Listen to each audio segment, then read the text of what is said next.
Alloh har bir qilgan ishimizdan xabardor. Xudo kimni qaysi bir ishini ko'rmaydi va bilmaydi. Hammamiz eshitamiz, hammamiz bilamiz. Bilib turib yana chiqib, yana bilib turib chiqib turib yana gunohlar sodir bo'lmoqda-da, birodarlar. Nimaga shunaqa bo'lyapti? Ko'zimiz ochiq. Chorshanba kuni aytganimizdek, ko'zimiz ochiq, lekin basirat ko'zi yo'q bo'lib qolyapti. Basirat ko'zi degani qalb ko'zi degani. Qalbning ko'zini ochish kerak. Ruhiy tarbiyalanish kerak, zikr qilish kerak, istig'for aytish kerak.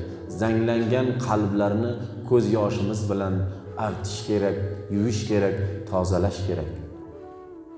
Va Xudo taborak va taolodan ingrab so'rash kerak. Ingrab so'rash kerak. Allohdan ingrab, yolvorib, yig'lab so'rash kerak. Bolacha ingramasa, yig'lamasa, yolvormasa onasi emizmaydi. Shu mehrobda shu gapni ko'p aytdim.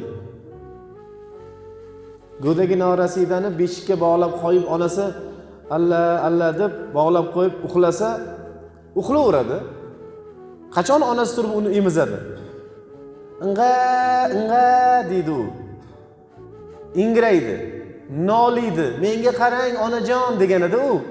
Keyin ona turib uni kiyimini almashtiradi, uni emizadi, uni quritadi. Banda Robbisiga ingrash kerak.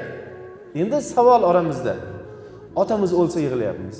Onamiz o'lsa yig'layapmiz. Bolamiz o'lsa yig'layapmiz. Birorimiz og'risa yig'layapmiz. Pulimiz bankrot bo'lsa yig'layapmiz. Ishimiz o'xshamay qolsa yig'layapmiz.